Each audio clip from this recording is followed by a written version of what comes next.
The Nannies threw the millionaire's son at the train station. The maid rescued him just in time.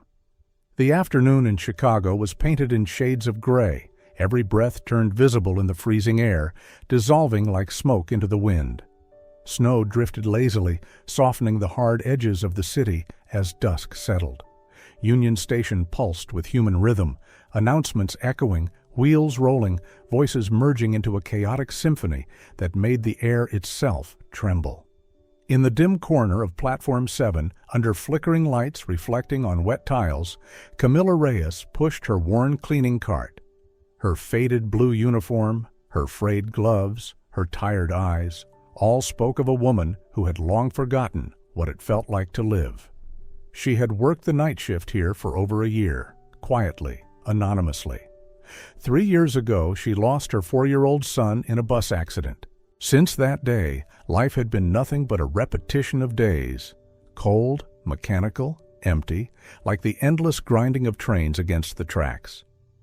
She was scrubbing a stubborn stain, lost in the monotony, when a faint sob pierced through the noise. It was fragile, almost drowned by the crowd, but to her it sounded like a pulse from another life. Camilla looked up. Through the rush of people, she saw a baby stroller rolling freely. One wheel caught in a floor crack, the stroller tilted dangerously toward the edge. No one was near. No one noticed. Time folded in on itself. Only the sharp whistle of wind and the growing light from the tunnel remained. The train was coming. Camilla dropped her mop and ran. The world exploded. Screams, the metallic roar of brakes, the shattering horn. But she heard none of it, only the frantic thud of her heart. She saw only the stroller slipping closer to the tracks. She lunged forward, bent low, and caught the corner of the baby's wool blanket, pulling with everything she had. The motion hurled her backward, her spine slamming into the freezing concrete. A violent gust followed. The train tore past, missing them by inches. Then silence. And chaos again. Shouts, footsteps, the flash of phones. Camilla lay trembling, clutching the baby to her chest. Sweat, tears, and melted snow mingled on her skin. Pain throbbed in her wrist and knees, but she barely felt it. The only thing real was the fragile rhythm of the baby's breathing against her heart.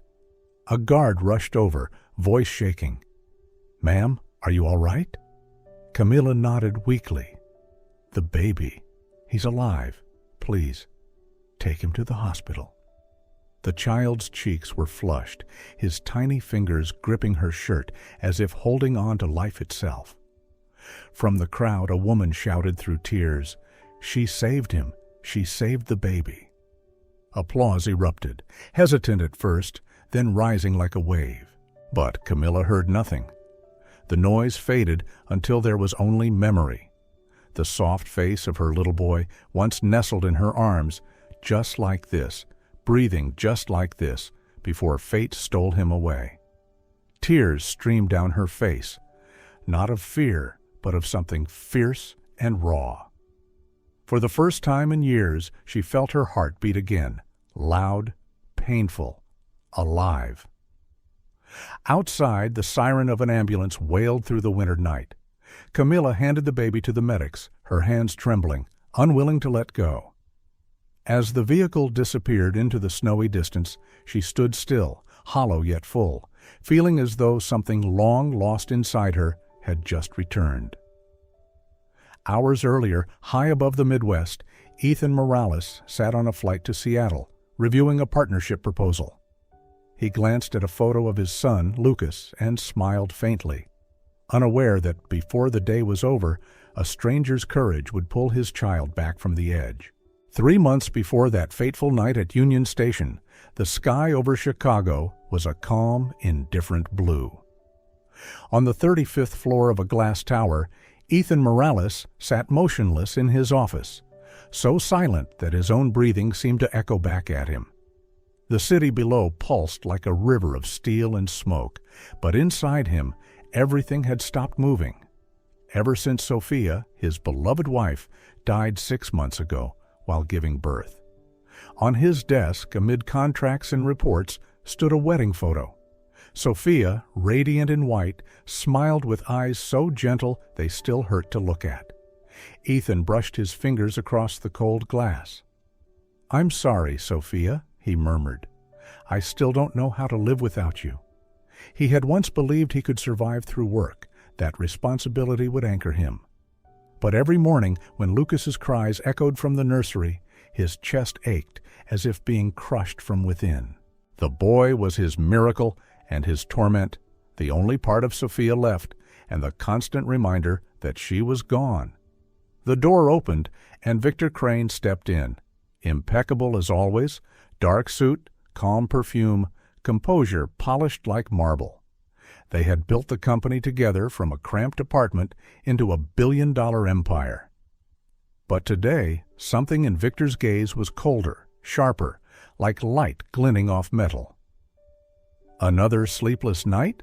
Victor asked, pouring whiskey into 2 glasses. "You look like a man on the edge." "I'll be fine," Ethan said quietly. "I just need more time." Victor placed the glass before him, tone soft and deliberate. "You can't do everything alone, Ethan. Lucas needs care, real care. Let someone help." Ethan gave a tired half-smile. "I've tried. 3 nannies already. None lasted. I can't keep starting over." "Then let me handle it," Victor said smoothly. "I know a woman in London. She trains nannies for Europe's elite. I'll have her send 2 of her best. Trust me, Ethan, I only want what's best for you." Ethan hesitated, then nodded. He had trusted Victor for over a decade, through every success and failure. At this point, trust was all he had left. A week later, 2 women arrived at the Lincoln Park mansion. Elena Markova, Russian, tall, poised, her golden hair catching the light. Nora Klein, German, younger, lively, her smile sincere, her English flawless. Their resumes were immaculate, certified childcare nurses, letters of reference stamped and verified. Too perfect, perhaps, but Ethan was too weary to care. The sound of Lucas's laughter, bright and sudden, felt like sunlight breaking through a storm. That evening, standing outside his son's room, Ethan watched as Lucas slept in Elena's arms, while Nora hummed a lullaby in German. The melody was so soft it seemed to breathe. Gratitude welled in him, and he whispered, "Thank you." Elena looked up and smiled, her gray eyes calm yet unreadable. "Rest easy, Mr. Morales. The boy will be fine from now on." Later that night, he sat in his study overlooking the glittering city. He called Victor. "Thank you," he said, voice lighter than it had been in months. "For the first time, I think I can actually sleep." On the other end, Victor chuckled, a low, measured sound. "You deserve the rest, my friend. Leave everything else to me." When the call ended, Victor remained seated in his dim office. The glow of the monitor illuminated a red line of text. Bank debt, $12 million. He took a slow sip of whiskey, then dialed another number. "She's accepted the job," he said softly. The voice on the other end was flat, cold. "Good. When the time comes, we'll begin. Just make sure Morales keeps trusting you." The night outside was windless and sharp. Inside the Morales home, Lucas slept peacefully. Elena sat by his crib reading, while Nora stepped onto the balcony. The breeze tugged at her hair as she whispered in German, "He doesn't deserve this." Elena lifted her eyes from the page and replied in Russian, calm and final, "Don't think, just do. We have no way back." In the next room, Ethan sat before Sophia's photograph, her smile glowing softly in the lamplight. "I'll do everything I can to keep him safe," he murmured. "I promise." But safety was the one thing fate had already stolen. And somewhere in the darkness of Chicago, Victor Crane had already chosen Friday, the day it would all begin. The next morning, Chicago woke to a pale, silvery light. The house in Lincoln Park smelled of fresh coffee and baby laughter. That laughter, small but impossibly pure, made Ethan feel as though every crack inside him was slowly closing. He stood at the nursery door, watching Elena cradle Lucas while Nora folded clean blankets. It looked like a painting of peace. Days passed gently, almost deceptively. Lucas slept through the night, ate well, rarely cried. Ethan began to smile again, to arrive at the office on time, to believe that maybe, just maybe, life was finding its rhythm again. In the evenings, he would sometimes pause outside Lucas's room, listening to Elena's soft voice reading bedtime stories in English colored by her Russian accent. For the first time since Sophia's death, the house breathed with warmth again. But peace sometimes is only a thin coat of paint over rotting wood. There were moments, tiny, fleeting, that caught Ethan off guard. Once, stepping into the backyard, he found Elena on the phone, speaking rapidly in a foreign language, her tone clipped and urgent. When she noticed him, she smiled easily. "Just my mother in Moscow," she said. He nodded, believing her, yet something in her eyes lingered, a depth too cold to read. Another night, he went to the kitchen for water and saw Nora slipping a small envelope into a locked drawer. She flushed. "Tip from the repairman, I forgot to return it to you." He smiled and let it go. But when he checked later, the drawer was empty. These details, insignificant alone, began to settle in his mind like fine dust. He wanted to ignore them. He needed to believe that good things could still exist untainted. Victor started visiting more often, always with a new excuse: urgent meeting, contract signing. Each time, Ethan saw him talking to Elena in the garden, their voices low, their laughter a fraction too long. One evening, Ethan walked into the living room to find Elena pouring Victor a drink while Nora played with Lucas. The air was warm, cheerful, too cheerful. "Seems like things are looking up," Victor said, half joking. Ethan smiled faintly. "I owe you more than I can count." Victor waved a hand. "Nonsense. Friends help each other." His eyes flicked toward Elena. "I just want to make sure you're settled before your Seattle trip." "Seattle?" Ethan asked. "The Landertech meeting?" "Exactly. They want to see you in person. I've booked the flight." Ethan leaned back, trusting. "You always think ahead." Victor's tone softened, the edge of his voice almost paternal. "I just want to make sure nothing bad ever happens to you, or to Lucas." Ethan didn't notice the brief glance that passed between Victor and Elena, the silent confirmation that the plan was almost ready. That night, rain tapped against the window panes. Elena stood over Lucas's crib, adjusting the blanket. Nora gathered her things quietly. On the table beside them lay a train ticket and a switched-off phone tucked inside an envelope. Elena stared at them for a long time and whispered in Russian, more to herself than anyone. "Friday? Just make it to Friday." In the study, Ethan was on the phone with Victor, discussing contracts. Victor's voice hummed through the speaker, steady, calm, reassuring. "Don't worry. By the time you're back from Seattle, everything will be taken care of."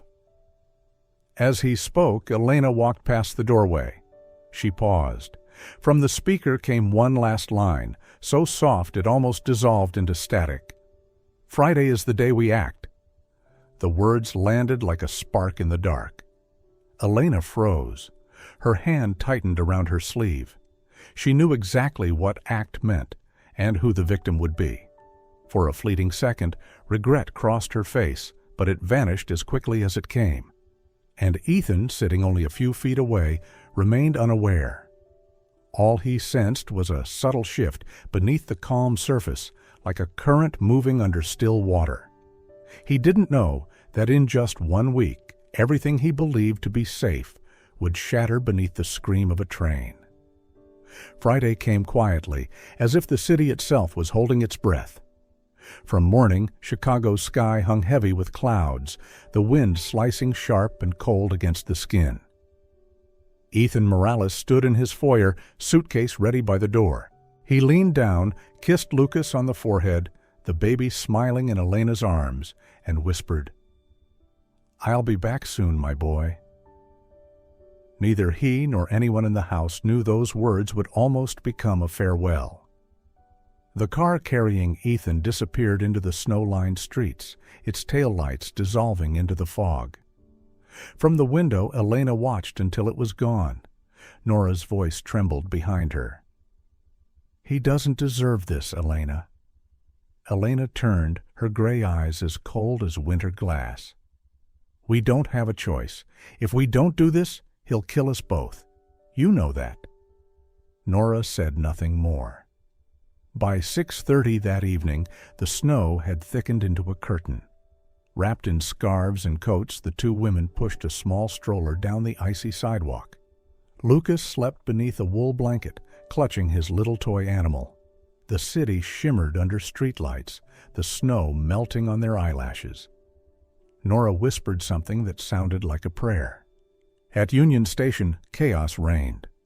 Voices, announcements, the clang of metal and the hum of trains merged into a single, relentless roar.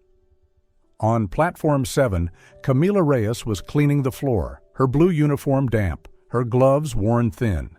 She barely looked up until she heard the distinct sound of stroller wheels against steel. Her gaze lifted. Two women stood near the edge, pushing a stroller toward the tracks. Their faces were pale, movements unsteady. Something about it felt wrong, an instinct, sharp and sudden. Nora's hand shook as she gripped the handle. "I can't do this, Elena," she whispered, voice cracking. Elena didn't look at her. "We have no choice." Camila heard it, clear, unmistakable. Her pulse spiked. She took a step forward, mouth opening to call out. But then Nora let go. The stroller began to roll, slowly at first, then faster, heading straight for the platform's edge. Time splintered. The train's horn wailed from the tunnel. Wind howled through the station. People screamed. Without thinking, Camila ran. The floor was slick. Her shoes slid as she threw herself forward. The world blurred. White light, metal, noise. She reached out, grabbing the corner of the baby's blanket, yanking it back with everything she had. The force knocked her off balance. Her body hit the concrete hard, her breath exploding from her chest. The train thundered past, its rush of wind tearing at her hair, its steel scream inches from her back. Then silence, followed by chaos.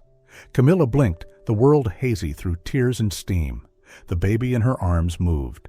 A soft cry rose, fragile, real, alive. She gasped, clutching the child against her chest. The scent of milk, of wool, of iron mixed in the air, a scent of life reclaimed. People rushed toward her. A guard knelt down, shouting, "Are you all right?" Her voice trembled. "The baby. Take him. Please, hurry." When she looked up again, the two women were gone. Only a scarf lay abandoned on the wet floor, a trail of muddy footprints leading away. Emergency lights flashed red across the platform. Sirens screamed. Camila sank to her knees, holding the baby tight as the crowd closed in around her. She didn't know whose child this was, only that she had saved him, and in doing so, saved a part of herself. Outside, snow fell thick and heavy, blanketing the city in silence. Camilla's figure, small but unyielding, trembled beneath the golden station lights, clutching the boy who had just cheated death. And far away, in a boardroom in Seattle, Ethan Morales sat through a meeting until his phone buzzed. Victor's voice came through, grave and low. "I'm afraid there's been an incident. Lucas is missing." The ambulance siren tore through the frozen night, slicing the air thick with iron and snow. Inside, red light flashed across Camila Reyes's pale face. She held the child tightly against her chest, her body trembling uncontrollably, breath shallow and rapid, terrified that if she let go, the fragile warmth would fade away. "Breathe, ma'am, you're safe now," a nurse said quickly. But Camila didn't hear. All she could feel was her heartbeat crashing against her ribs and the faint rise and fall of the baby's chest. She bent down and whispered softly, "It's okay, my love. It's okay now." When the ambulance stopped in front of St. Catherine's Hospital, cold air and snow rushed in as the doors opened. Doctors lifted the baby out. Camilla followed, limping, clutching the corner of the blanket as if her life depended on it. She didn't know who the child was, only that he was alive, and that meant the world was still capable of mercy. Under harsh white lights, the doctors worked quickly. The smell of disinfectant burned the air. "No fractures, no internal damage. The boy's going to be fine," one said. And when the baby's strong cry broke through the room, Camilla pressed her hands over her face and sobbed. She couldn't remember the last time she'd cried out of relief. Across the country, Ethan Morales sat in a Seattle boardroom when his phone buzzed. Victor Crane's name flashed on the screen. "Victor, what is it?" he asked, his voice weary. The reply came slow, deliberate. "Ethan, I'm sorry. There's been an accident. Lucas, at Union Station." The words struck like a blade. Ethan's chair toppled as he rose. "What are you saying? Lucas? Where?" Victor hesitated, then said, "He's at the hospital. You need to come home." Everything went silent. Ethan's pulse roared in his ears. He grabbed his coat and ran. The red-eye flight through the snowstorm felt endless, every minute dragging him closer to the nightmare waiting below. Images of Lucas flashed before his eyes, his smile, his tiny hands, and behind them, the ghost of Sophia, fading in and out like a breath he couldn't catch. When he arrived in Chicago, dawn was only a faint smear of gray. Ethan rushed through the hospital halls, heart pounding. A nurse led him to a small room where a woman sat cradling his son. Her hair was tangled, her face pale, but her arms, those trembling human arms, held the child as if he were the only thing keeping her alive. Ethan froze at the doorway. Lucas opened his eyes, blinked, and reached out a tiny hand. Ethan stepped forward, voice breaking. You saved my son?" Camilla looked up, eyes dark and calm. "I just did what anyone would have done," she said softly. "He's a brave little boy." Ethan knelt beside her, his hand finding hers, cold, shaking, alive. "Thank you," he whispered, tears slipping down. "Thank you for giving me my life back." Camilla lowered her head, murmuring, "No, maybe he gave mine back too." That moment, quiet, fragile, bound them in a way neither understood. 2 hours later, detectives arrived. Detective Daniel Ross and Lieutenant Harper reviewed the footage from Union Station. On the screen, 2 women, a stroller, a release, a fall, a leap of courage. Ross clenched his jaw. "Find them, now!" By nightfall at O'Hare Airport, Elena Markova and Nora Klein were arrested trying to flee the country. In their luggage, cash, fake passports, and a locked phone. During questioning, Nora broke first. She cried uncontrollably. "We didn't want to do it. Victor made us. He said he'd kill us if we refused. He owes money. He wants Ethan's company." Ross turned to Harper. "We need proof." Harper unlocked the phone, scrolling until a single audio file appeared. Victor's voice filled the room, smooth and precise. "Friday, Union Station, make sure the child is there. After that, disappear." The room fell silent. Ross stood. "Arrest him tomorrow morning." When dawn broke, the storm had passed. Police surrounded Victor Crane's mansion. He sat at his table in a pressed suit, coffee steaming beside him. When he saw them, he only smiled. "You got here faster than I expected." Ross's tone was ice. "You have the right to remain silent." Victor shrugged. "I did what I had to do to survive, but it seems my luck's finally run out." The metallic snap of handcuffs echoed like judgment. Later that day, Ethan sat beside Lucas's hospital bed, brushing a hand over his son's hair. The boy slept peacefully. Camilla stood in the doorway, hesitant. Ethan looked up. "Camilla, come here." She stepped closer. His voice softened. "I don't know how to thank you. You saved my son. And me." She smiled faintly. "I only saved a child, but maybe that child saved me too." For a moment they said nothing. Light spilled through the window, golden and gentle. Outside, the world glimmered with new snow, and for the first time after the nightmare, it felt like everything, every broken thing, was finally learning how to breathe again. A week after Victor's arrest, Chicago seemed quieter. Snow melted slowly on the rooftops, and the first light of spring poured through the hospital window, touching Lucas Morales' small, smiling face as he slept. Ethan sat beside him, hand resting gently on his chest, feeling each fragile, steady breath, the sound he had once feared he'd never hear again. Camilla visited every day. She brought small bundles of wild daisies from a park near her home, wrapped in newspaper. "They're not from a shop," she said shyly, smiling. Ethan looked at the flowers, then at her, his eyes softening. "They're perfect," he said, helping her place them by the bed. When Lucas was discharged, Ethan drove to find her. Her apartment was in a worn brick building on the city's south side. The hallway smelled of coffee and rain, the floorboards creaked, and the wallpaper peeled in soft curls. Yet the place was spotless, bathed in warm, golden light, the kind that made even old walls feel alive. Camilla opened the door, surprised. "I didn't think you'd come here," she said. Ethan smiled faintly. "I had to thank you properly." His eyes drifted to a photograph on a shelf, a little boy, 4 years old, grinning in the sun. "Your son?" he asked quietly.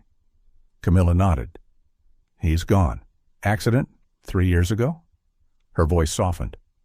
"I thought I'd never hear a child laugh again. Until Lucas?" Ethan fell silent. "I understand," he said, voice rough. "I lost Sophia when she gave birth to him. I thought I'd never feel anything again, except the hollow."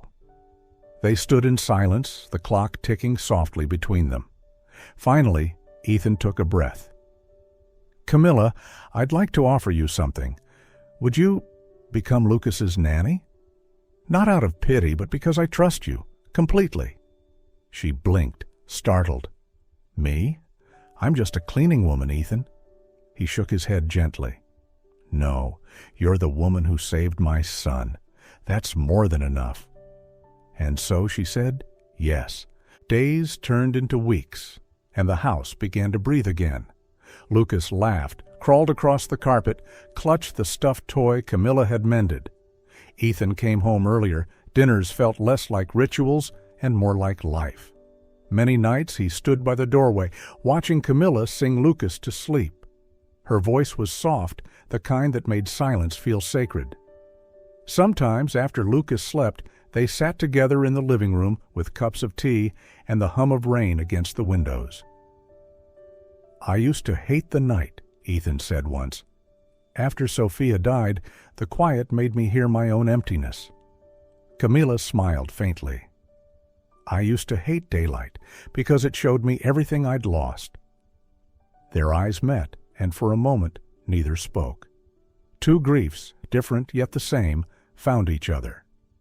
Over time, the silence between them grew gentle. They talked more, laughed more. Ethan was no longer the cold executive in a gray suit, but a father who tripped over toys and tied his son's shoelaces wrong. Camilla, after years of surviving, began to live again, through the small joys, through the sound of a child's laughter echoing in the halls. One evening, as snow fell softly outside, Ethan stood on the balcony. Camilla came out with a scarf, draping it over his shoulders. "Still not used to winter?" she teased. He smiled faintly. "Maybe I'm just not used to peace." They stood side by side, breaths misting in the cold air. Then Ethan turned, his voice low, sincere. I didn't think I could feel something like this again. But you make me believe I can." Camilla's eyes glistened. "Ethan, we come from different worlds. I'm just someone who cleans and sings lullabies." He shook his head. "We're both people who lost something, and somehow found each other. That's all that matters." She didn't answer, but her heart trembled. Inside, Lucas stirred and settled back into sleep, his tiny breath steady and calm.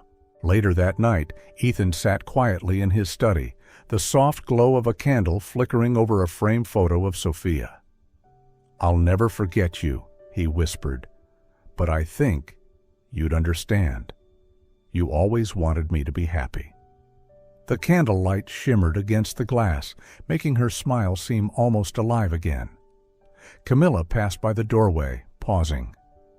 "She must be proud of you," she said softly.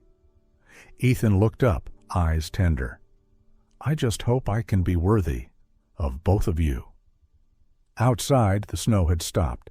The city lay still beneath a pale sky. Inside the house, warmth lingered, quiet, patient, real. After so much loss, life was beginning again. Spring came late that year. Chicago stirred slowly from its long sleep, snow giving way to small patches of green. In their home in Lincoln Park, the sound of Lucas Morales' laughter filled the morning air. Ethan stood on the porch, coffee in hand, watching Camilla and Lucas planting flowers in the yard. Every time Lucas spilled dirt, Camilla laughed, a soft, bright sound that warmed him more than sunlight ever could. He knew it was time to say what had been waiting in his heart. That night, after Lucas fell asleep, Ethan found her in the kitchen making tea. The amber light painted her face, her dark eyes glimmering through the steam. He stepped closer, voice quiet, careful. "Camilla," he began, "I've tried to tell myself this was gratitude or loneliness or something I could ignore. But it's not. Every time I see you, I feel alive again. You didn't just save Lucas. You saved me." Camilla froze. The teacup trembled in her hand. "Ethan," she whispered, "I'm afraid that if I let myself be happy, I'd be betraying the people we lost. My son, your wife. They're still with us." Ethan took her hand, his eyes steady, gentle. "They don't want us to live in the dark forever. They'd want us to forgive, to heal."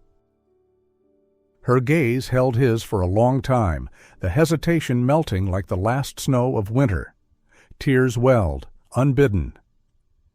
"You make me believe love can begin again," she said, "and this time I'm not afraid." Ethan pulled her close, holding her as if she might fade away. Outside, wind brushed through the branches, carrying the scent of early blossoms, the fragrance of new life. 2 years later, they moved to New York. Their apartment near Central Park was bright, alive with laughter.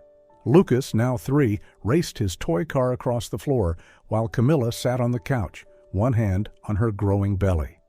Ethan knelt beside her, pressing his ear gently against her. "If it's a girl," he said softly, "I want to name her Sophia Grace.